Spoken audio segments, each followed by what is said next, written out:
एक राजा था। वह बहुत न्यायप्रिय तथा प्रजावत्सल एवं धार्मिक स्वभाव का था। वह नित्य अपने इष्ट देव की बड़ी श्रद्धा से पूजा पाठ और याद करता था। एक दिन इष्ट देव ने प्रसन्न होकर उसे दर्शन दिए तथा कहा, राजन, मैं तुमसे बहुत प्रसन्न है, बोलो तुम्हारी कोई इच्छा है। प्रजा को चाहने वाला राजा बोला, भगवान, मेरे पास आपका दिया सब कुछ है। आपकी कृपा से राज्य में सब प्रकार सुख शांति है। फिर भी मेरी एक इच्छा है कि जैसे आपने मुझे दर्शन देकर धन्य किया, वैसे ही मेरी सारी प्रजा को भी दर्शन दीजिए। ये तो संभव नहीं है, भगवान ने राजा को समझाया। परंतु प्रजा को चाहने वाला राजा भगवान से जिद करने लगा। आखिर भगवान को अपने साधक के सामने झुकना पड़ा और वे बोले, ठीक है, कल अपनी सारी प्रजा को उस पहाड़ी के पास लाना, मैं पहाड़ी के ऊपर से दर्शन दूंगा। राजा अत्यंत प्रसन्न हुआ और भगवान को धन्यवाद दिया। अगले दिन सारे नगर में ढिंढोरा पिटवा दिया कि कल सभी पहाड़ के नीचे मेरे साथ पहुँचे, वहाँ भगवान आप सबको दर्शन देंगे। दूसरे दिन राजा अपने समस्त प्रजा और स्वजनों को साथ लेकर पहाड़ी की ओर चलने लगा। चलते चलते रास्ते में एक स्थान पर तांबे की सिक्कों का पहाड़ देखा।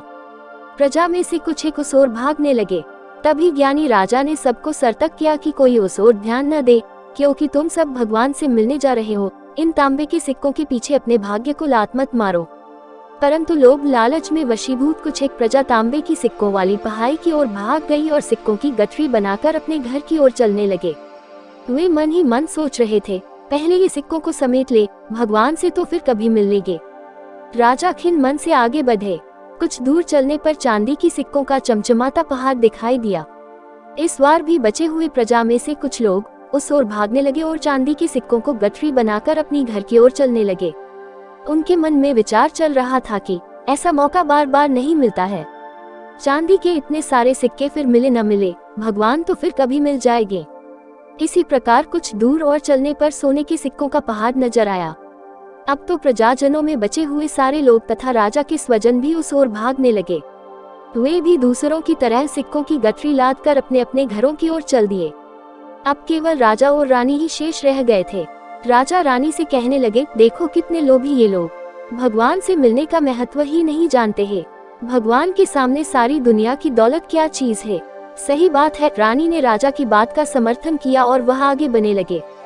कुछ दूर चलने पर राजा और रानी ने देखा कि सप्तरंगी आभा बिखरता हीरों का पहाड़ है। अब तो रानी से रहा नहीं गया, हीरो के आक्षन से वह भी दौड़ पड़ी और हीरो की गठरी बनाने लगी। फिर भी उसका मन नहीं भरा तो साड़ी के पल्लू में भी बांधने लगी। वजन के कारण रानी के वस्त्र देह से अलग हो गए, परंतु हीरो का तृष्णा अभी भी नहीं मिटी। ये देख राजा को अत्यंत ग्लानि और विरक्ति हुई। बड़े दुखद मन से राजा अकेले ही आगे बढ़ते गए। वहाँ सचमुच भगवान खड़े उसका इंतजार कर रहे थे। राजा को देखते ही भगवान मुस्कुराए और पूछा, कहाँ है तुम्हारी प्रजा और तुम्हारे प्रियजन? मैं तो कब से उनसे मिलने के लिए बेकरारी से उनका इंतजार कर रहा हूँ। राजा ने शर्म और आत्मग्लानि से अपना सर झुका दिया।